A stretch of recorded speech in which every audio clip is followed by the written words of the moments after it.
Oi, amiguinhos, tudo bem? Professora Jéssica aqui, amiguinhos. Eu vou corrigir com vocês agora a prova do Cefet RJ, que aconteceu ontem, na data de 27 de novembro de 2022. Então, ela é a prova feita em 2022 por ingresso em 2023, primeira fase.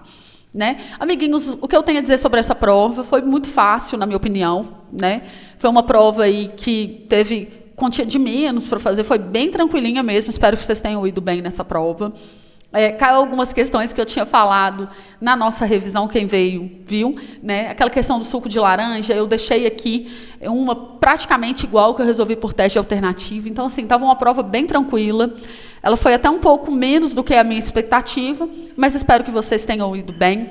Assistam essa resolução aí, bem rapidinha, e compartilhe e comente com os seus coleguinhas sobre esse canal. Vou trazer bastante conteúdo aqui do Cefet Rio, enfim, de outros colégios técnicos, de outros estados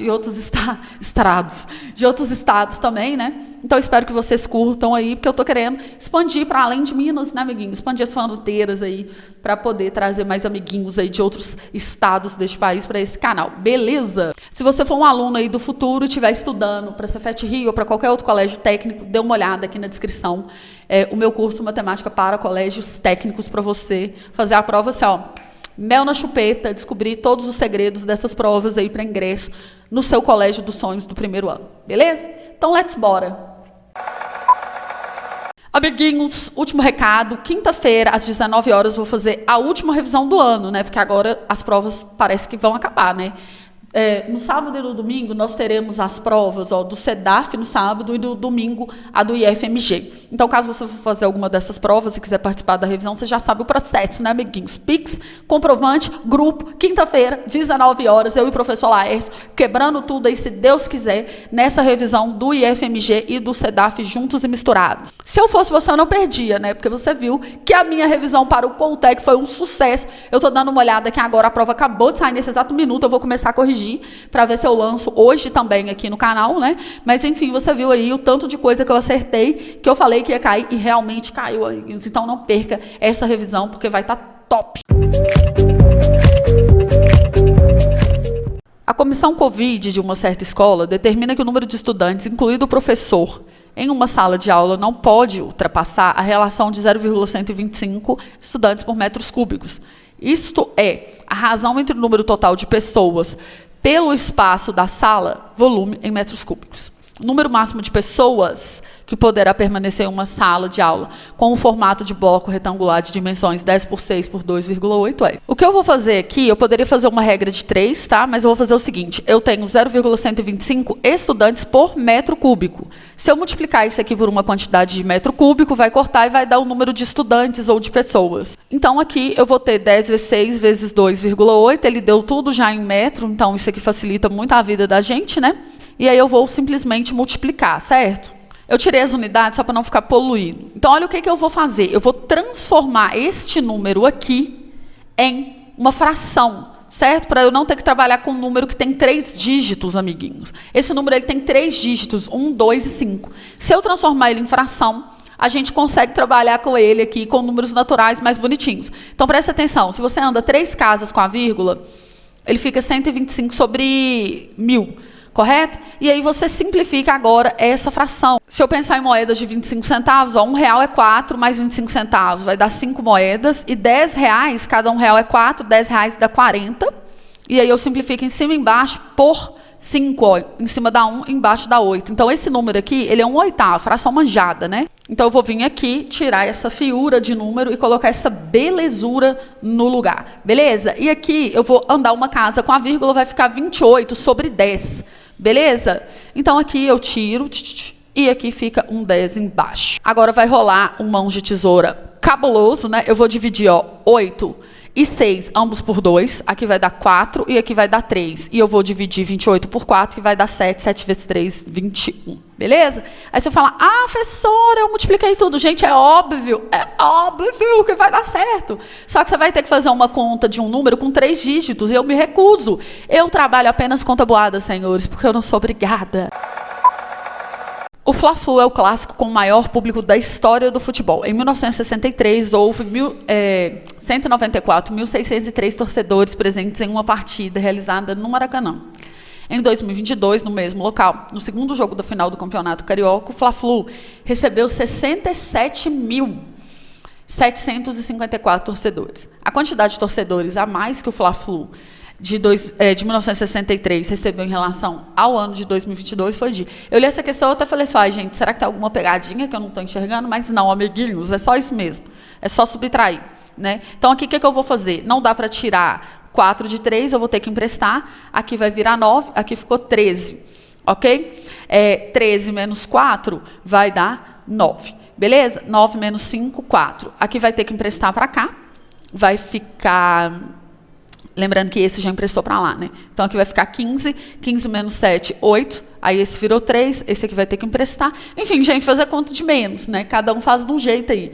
Aqui fica 6, aqui fica 2. Então, 126.849, tá? Aqui, como tem essa opção muito próxima, o que eu sugiro você fazer se você tiver dúvida na hora de pegar emprestado aqui para fazer essa conta? Você faça ao contrário, né? Você tira a prova, porque aí, né, gente, pelo amor de Deus, você não vai perder ponto numa questão dessa, ó. 13 vai 1, 9, 10 vai 1, 15, 16 vai 1, 13, 14 vai 1, 8, 9... 194, 603. Então, se você tira a prova, né, aí você vê que você não errou na hora de pegar emprestado. Muito fácil essa questão, você não tem o direito de errar essa questão. Por favor, amiguinhos. Pedro trabalha no restaurante do Cefete e lá são ofertados sucos de laranjas e refresco de laranja. O suco é uma mistura de uma parte de polpa de laranja para uma parte de água gelada. Vamos anotar isso aqui. Então, eu anotei o seguinte, o suco é 1 para 1, ou seja, é uma parte de polpa para uma parte de água. E o refresco é uma mistura de uma parte de polpa de laranja e 4 partes de água. Num dado momento, a polpa de laranja e o refresco acabaram, porém sobraram 2 litros de suco de laranja. Considerando que Pedro precisa de refresco, o número de litros de água gelada que ele deve misturar no suco restante para atender a demanda do refresco do restaurante é... Gente, que questão simples, né? Bem parecida com uma que eu fiz aqui essa semana no canal. Inclusive, era do Cefete Rio também, se não me engano. E era, inclusive, de suco também, né? Que eu fiz testando a alternativa. Bem, como a proporção do suco é 2 para 1, é 1 para 1, desculpe, e ele tem 2 litros, então ele vai ter 1 litro de polpa e 1 litro de água, vamos dizer assim, certo? A água ele vai ter 1 litro. E aí ele quer fazer isso virar refresco. O refresco, né, 1 para 4. Então, ele já tendo uma parte aqui de polpa, ele precisa de 4 partes de água para virar refresco. Ou seja, é só acrescentar 3 litros aqui, letra B, que você vai ter aí, né, o suco virando refresco. Tranquilaça, né, amiguinhos? O retângulo da figura tem dimensões 11 por 19. Então, aqui tem que ser o lado de 11 e aqui o lado de 19. Então, facilmente, a gente já conclui que o raio da circunferência é 5,5, né? Porque ele contém 2 circunferências que tangenciam os 3 lados do retângulo. Então, está tudo encostando, beleza. Então, o raio aqui, ó, é 5,5. Então, qual que vai ser a distância entre os centros dessas circunferências? Uai, se aqui é 5,5 e aqui é 5,5 também, porque as circunferências são iguais, né? Então, a gente já gastou 11 centímetros, que é 5,5 vezes 2. Então, se eu pegar os 19 que tem aqui e tirar os 11 provenientes desses dois lados, 19 menos 11, 8, né? Resposta da letra C. Não tem que fazer nada. Um professor deseja selecionar 2 estudantes para competir numa Olimpíada de Matemática. Inicialmente foram escolhidos 4 estudantes de codinomes: Thor, Hulk, Capitão Marvel e Feiticeira Scarlet. Para ser selecionado, cada um deles deverá realizar uma afirmação correta sobre a seguinte situação apresentada abaixo. No triângulo AIG, ou seja, esse triângulo grande aqui, representado abaixo, os pontos E, C e H são médios aos lados AI, AG e IG, respectivamente. Beleza, são pontos médios. Os ângulos internos são menores que 90, beleza? E as medidas dos lados desse triângulo são distintas, ou seja, é um triângulo escaleno, né? Ele não tem nenhuma propriedade muito especial, não, tá? Beleza. O ângulo ABG mede 90 graus. Então, o ângulo ABG, esse ângulo aqui, mede 90 graus. Está fora da escala pra caramba, né? Mas, enfim, é isso mesmo.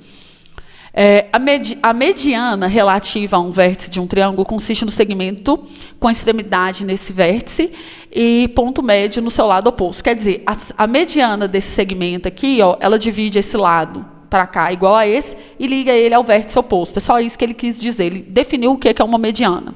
A mediatriz é um segmento que consiste na reta perpendicular a esse segmento e que passa também no seu ponto médio. Então, o que é uma mediatriz? É quando a gente pega aqui, ó, estando aqui, né? Dividindo o lado em duas partes, e essa reta forma 90 graus. Ela não necessariamente vai ligar no vértice. Só vai ser no vértice se o triângulo for isósceles ou equilátero, tá? Então, aqui, ó, por exemplo, se isso aqui fosse a mediatriz e ela formasse 90 graus, ela não ia passar pelo vértice, porque o triângulo é escaleno. Isso aqui é mediatriz. Ela divide o lado em duas partes, mas é uma reta que forma 90 graus. Resumindo, ela só vai chegar no vértice se a gente estiver lidando ali com um triângulo isósceles ou equilátero. Beleza? Então, vamos ver o que eles afirmam. Thor afirma que a reta que contém EG consiste na mediatriz do segmento aí. Foi o que eu acabei de falar. Ela só ia ser mediatriz se esse triângulo fosse isósceles ou escaleno, com relação aqui, né? Se esse ângulo fosse igual a esse, aí sim, mas não é. Porque ele falou que todos os lados são diferentes. Então, aonde o Thor está, nós não estaremos. Então, o Thor aqui, porque pede 2 estudantes que falaram certo, né? Então, o Thor está errado aqui e o Thor aqui está errado, beleza? Olha para vocês verem. Eliminando o Thor, né, a gente vai ver que o Hulk está correto. Então, em tese, você nem precisaria provar o Hulk, né, lá na hora da prova. Mas vamos ver aqui o que ele fala. O Hulk afirma que a medida do segmento é F, esse pedacinho aqui, ele é igual a metade do FG. É verdade. Sabe por que isso é verdade? Vou te contar um detalhe. Quando a gente faz o cruzamento das medianas, a gente encontra o baricentro do triângulo. E a propriedade do baricentro é dividir o triângulo em duas partes. A parte de cima sendo 2/3 da parte de baixo, vamos dizer assim, né? Em todas elas aqui, ó. Então, esse segmento aqui, ó, ele tem uma medida X qualquer. Esse lado aqui é 2/3 do X. E esse aqui é 1/3. E é claro que 2/3 é o dobro de 1/3. Ou seja, né? 1/3 é metade de 2/3. Então, o Hulk aí falou claro, correto. A gente já tinha descoberto ali pela eliminação, né, do outro cara. O Capitão Marvel falou o seguinte. Ele afirmou que a área do triângulo AIG, a área desse triângulo aqui, ela será igual a metade do produto da medida dos segmentos AI, esse cara aqui, AI e EG. Ô, gente, ele quis dizer que isso aqui é base e que isso aqui é altura, porque metade é dividir por 2, né? Então, ele quis dizer assim, ó, isso aqui é base e isso aqui é altura. Então, se eu multiplicar isso por isso e dividir por 2, ou multiplicar por meio, né? Metade do produto, né? Vai dar a área, mas lembre-se que a área de triângulo é base vezes altura, e a gente acabou de falar que esse ângulo aqui não é 90 graus, porque se ele fosse 90 graus, né, isso aqui seria mediatriz, e a mediatriz não ia passar pelo ponto aqui, ó, pelo vértice, porque o triângulo não é isósceles nem equilátero, então esse cara está errado, tá bom? Esse ângulo aqui não é 90 graus. Então, se o Capitão Marvel está errado, ó, então a feiticeira está certa, né? A feiticeira Scarlet afirma que o perímetro do triângulo AIG é maior do que o dobro da medida do segmento IG. Ela está certíssima, gata. Por que ela está certa? Porque é o seguinte, vamos chamar isso aqui de A, B e C. Ok? Num triângulo, para ele existir, a gente tem que pensar naquela relação de existência do triângulo. Essa relação de existência, ela é o seguinte, um lado qualquer do triângulo, ele tem que ser menor do que a soma dos outros 2 lados, senão não fecha. Acontece tipo isso aqui, ó. Se um lado for menor que a soma dos outros 2 lados, o triângulo não fecha, fica faltando palito de fósforo para você fechar esse triângulo, ok? Então, raciocina comigo. Se esse lado aqui ele é menor do que a soma desses 2, então quando eu somar essa coisa com algo que é maior do que ela, vai dar mais do que o dobro dela. Foi isso que a feiticeira falou. Ela falou o seguinte, o perímetro desse triângulo é maior que o dobro da medida do EG. Sim, porque se isso aqui é uma coisa e a soma dessas duas coisas é maior do que ela, quando eu somar as 3 coisas, vai dar mais do que o dobro dessa, beleza? Então, a letra D aí, ó, é a alternativa correta. Eu achei essa questão a mais difícil da prova, porque ela envolve uma interpretação de texto e tal, e o aluno poderia facilmente se confundir aqui, né? Então, essa daí foi a questão mais difícil, na minha opinião. Considere o sistema de 2 equações abaixo nas variáveis x e y de um sistema de coordenadas cartesianas. Considere que o ponto P, né, com coordenadas A e B do referido sistema de coordenadas cartesianas, representa a solução do sistema. Em relação a esse ponto, qual dessas alternativas aqui é a correta? Bem, então a primeira coisa a se fazer, a primeira providência a se tomar, é resolver o sistema de equação aqui, né? Então vamos pensar o seguinte, Se eu multiplicar essa equação aqui de cima por 5 e a de baixo por 4, eu vou ficar com esses dois termos valendo 20. Eu poderia multiplicar essa por 4, essa por 3, poderia isolar, eu posso fazer o que eu quiser, porque eu sou livre, entendeu, amiguinhos? Na matemática, vários caminhos vão te levar ao mesmo lugar. Aqui, como está rolando um mais, um menos, eu já vou multiplicar pelos números que vão zerar o y. Então, eu vou multiplicar a primeira equação por 5 e a segunda equação por 4. Beleza? Ó, 5 vezes 3, 15x, 5 vezes 4, 20y, e 5 vezes 6, 30. Na de baixo, vou multiplicar todo mundo por 4. 4 vezes 4, 16x, 4 vezes 5, menos 20y, é para isso que eu vim, né? Eu nasci para isso, para cancelar a letra y aqui nesse exercício. E 23 vezes 4, ó, 23 com 23 dá 46, 46 com 46, 92. Então, vai dar menos 92, certo? Agora, eu vou simplesmente somar, esse cara desaparece com esse, 31, que vai dar essa soma aqui, 15 com 16, né, 31. E se eu devo 92 e pago 30, eu fico devendo 62, olha que maravilha, x é igual a menos 2, porque se eu dividir 62 por 31, vai dar 2. Agora eu escolho qualquer uma das equações para jogar o valor de x que eu achei, vou escolher essa, porque eu estou afim, poderia ser a outra, sem problema nenhum. Aqui fica menos 2 no lugar do x, ó, menos 2 vezes 3 vai dar menos 6, mais 4y é igual a 6. Manda esse 6 para cá somando, vai dar 12, né? 6 com esse 6, 12. E aí o 4 que estava aqui já manda dividindo, y é igual a 3. Então, como todo o lado esquerdo aqui de todos são iguais, é só a gente fazer essa conta. Ele quer saber se você sabe propriedade de potência. Ó. O A é menos 2, vou elevar a quarta, mais o B, que é 3, eu vou elevar ao quadrado, e vou ver quanto que vai dar. Isso aqui vai dar positivo, porque é base negativa elevada a expoente par. Mas com esse menos vai ficar negativo. Então, vai dar menos 16 no frigir dos ovos. Ó, 2, 4, 8, 16. Multiplicando aí por 2, na potência de 2. Mais 9. Então, se eu devo R$16 e pago só 9, eu fico devendo 7. Letra D. A opção que representa uma das raízes da equação ali é qual? Gente, que questão fácil, né, cara? Essa daqui foi doada inteiramente grátis. Você vai pensar em dois números que você multiplica e dá o C com o sinal conservado e o B com o sinal trocado. Caso você queira fazer por método soma e produto, que eu vou deixar linkado aqui, se você não conhece, mas você poderia fazer por fórmula de Bhaskara ou testando a alternativa, tá? Então, aqui esses números são 12 e 1, ó, porque 12 vezes 1 é 12, e 12, né, aqui, juntamente com 1 para dar 11, tem que ser menos 12, ó, e 1, né? Então, ó, menos 12 mais 1, você fica devendo 11, e menos 12 vezes 1, você fica menos 12 ali pelo jogo de sinal, né? Então, uma das raízes vai ser o número 1. Se você testar a alternativa também, você faz isso aqui, ou por fórmula de Bhaskara, enfim, bem tranquilo é essa. Ao calcular o valor de A seguir, obtemos um número inteiro. Então, sobre esse valor, o que nós podemos afirmar? Então, vamos fazer isso aqui, ó, por partes. Eu vou pegar essa parte aqui para resolver, certo? Eu vou ter que tirar aqui a raiz cúbica de 216. Você vai ter que fatorar, se você não saber que é 6 já de cara, né? Aí você fatora, vai dar 2 a terceira, 3 a terceira. Você joga dentro da raiz cúbica e resgata, né, a raiz, cortando aqui o expoente com o índice, né? E aí sai o 2 e o 3 para fora, então a raiz cúbica de 216 é 6. Então, o que eu vou fazer é tirar esse valor aqui e colocar 6. E de 60 dividido por 6 é 10. Vai pausando o vídeo, amiguinhos. Vale ressaltar que todo número elevado a 0 é igual a 1, certo? E que, embora essa coisa aqui seja muito amedrontante, devido ao fato da gente ter um expoente muito cabuloso aqui, é provável que isso dê ou 0, ou 1, ou menos 1, tá? Mas vamos lá fazer a conta. Olha só, menos 2 elevado a 3... base negativa elevada a expoente ímpar, vai dar negativo. 2 vezes 2, 4, vezes 2, 8. Agora aqui você precisa prestar atenção. Por quê? Olha só essa coisa. Menos 3 elevado ao quadrado. Isso aqui vai dar mais 9, porque é base negativa, dentro do parêntese elevado a expoente par. Vai dar mais 9. Só que o que acontece? Esse sinal de menos vai ficar menos 9, né? O menos ali vai mudar, sem problema nenhum.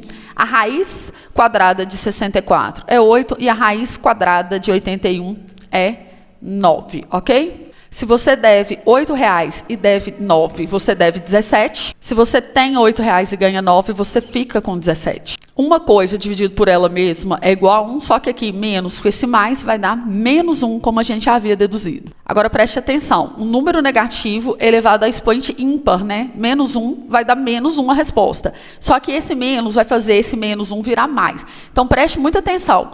Quando eu pego menos 1, eu tenho que elevar primeiro ao expoente ímpar, que dá negativo. Então aqui sumir com isso. Certo? E eu vou multiplicar menos por menos aqui, ó, que vai dar mais, né? Então vai ficar no frigir dos ovos aí, ó, mais 1, certo? 10 mais 1, 11, mais 1, 12. Ou seja, é um número múltiplo de 2 e de 3, letra B. O professor Pitágoras passou 4 problemas aos 6 estudantes, Gauss, Euler, Newton e Fermat. Eis os problemas. Para Gauss, quantos divisores positivos possui o número 90? Para Euler, qual é o valor do terceiro lado de um triângulo retângulo, sabendo que o maior lado mede 13 e o menor lado mede 5? Trincas pitagóricas. Para Newton, seja A igual a 2,43, B igual àquilo ali, C igual a 6,3, qual é o valor de A vezes B dividido por C? E para Fermat, qual é o valor da raiz quadrada de 0,444? A seguir, são descritas as respostas dos estudantes.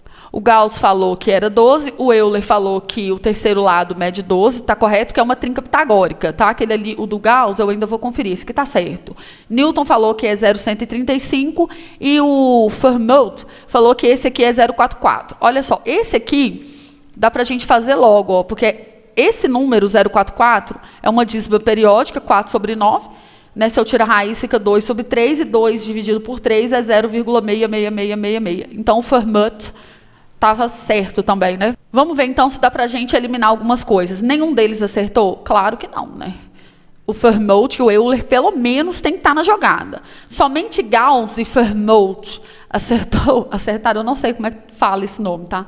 Desculpa aí. Não, porque o Euler também acertou, então a C não pode ser. Somente Gauss, Euler e Fermat acertaram, ou todos acertaram. Vamos conferir os outros, então. Então, olha só. Aqui ele fala que somente o Gauss, o Euler e o Fermat acertaram. Então, eu vou testar aqui. O primeiro foi o Gauss, e ele perguntou quantos eram os divisores positivos de 90, e ele falou que eram 12. Então, vamos ver. Ó, o que eu faço para saber o número de divisores? Eu fatoro o número, 90 por 2, 45 por 3, 15, 3, 5, 5, 1. E aí dá 2 elevado a 1, 3 ao quadrado, vezes 5 elevado a 1. Aí o que eu faço agora? Eu somo 1 a cada expoente. Então, no lugar desse 1, eu vou pôr 2. No lugar desse 2, 3. E no lugar desse 1, 2. Eu somo uma unidade a cada expoente. Eu somo uma unidade a cada expoente de bases primas. E multiplico elas. Tá? Então, fica 2 vezes 3, 6 vezes 2, 12. Então, o Gauss acertou, sim, senhores. Então, agora eu vou testar aqui, né, o Newton, tá bom? Então, o Newton foi 2,43, certo? Eu vou colocar 243 sobre 100, já para poder trabalhar melhor, vezes o B, que é 35 sobre 100, dividido, primeiro eu faço essa conta, né? E depois eu divido por 6,3. 6,3 é 63 dividido por 10. Certo? Que eu ando uma casa com a vírgula. Só que como eu vou dividir essa coisa por isso, né? Então eu já vou multiplicar pelo inverso da segunda, para a gente não precisar ficar enchendo muita linguiça, certo? Vai rolar critérios de divisibilidade aqui, preste atenção. 63 é 9 vezes 7, e 35 é 7 vezes 5. Então, se eu dividir por 7, aqui fica 5, e aqui fica 9. Eu vou cortar esse 10 com um zero aqui de baixo. Somando os algarismos aqui, ó, 2 mais 4, 6 mais 3, 9. Então, dá para dividir por esse 9.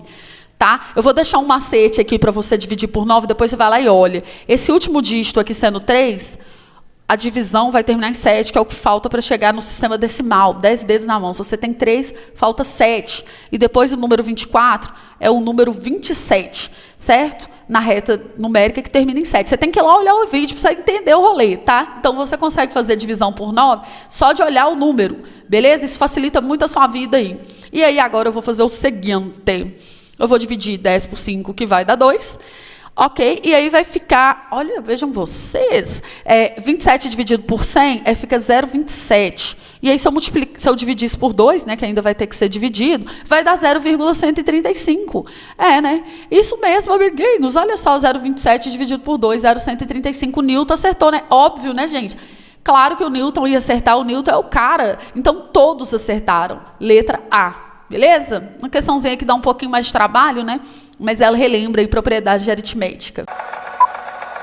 De 17 a 21 de outubro, no campus Maracanã do Cefet RJ, ocorreu mais uma edição da Semana do Ensino e da Pesquisa Extensão. A temática central da edição de 2022 foi o bicentenário da independência, 200 anos de ciência, tecnologia e inovação no Brasil. Durante a CPEX, os estudantes apresentaram seus projetos desenvolvidos em diversas áreas do conhecimento e da ciência. Para construir um robô, um estudante precisou comprar 2 equipamentos metálicos em formas de quadrado de lado 10 centímetros. Então, temos um quadrado de lado 10 e o outro quadrado de lado 20. Considere que o valor de cada equipamento é proporcional à área. E ele pagou R$ 22,00 pelo equipamento menor. É correto afirmar que o valor pago pelo equipamento maior foi de. Então, é só a gente fazer uma regra de 3, né? A área do equipamento menor é 100, que é 10 ao quadrado. E isso vai custar para a gente R$ 22,50. Então, a área do equipamento maior vai ser 400, porque é 20 ao quadrado. 20 vezes 20, 400. Então, esse valor aqui vai ser X. Como aqui eu multipliquei por 4, 100 vezes 4 para dar 400, então aqui eu vou multiplicar por 4. 22,50 mais 22,50 dá 45. 45 mais 45, R$ 90,00, letra D. Então foi isso, amiguinhos. Se você é aí do Rio, né, vai tentar a Cefet Rio no futuro, dá uma olhadinha aqui também nessas outras provas que eu já corrigi, para você poder se preparar melhor, né, e dando uma olhadinha aí. E não deixe de olhar aqui o meu curso com as resoluções todas separadas por assunto, né, juntamente aí com outros colégios, para você integralizar melhor o seu conhecimento matemático, né? Enfim, e estar preparado aí para provas mais difíceis também, beleza? Então é isso, vejo vocês lá no curso.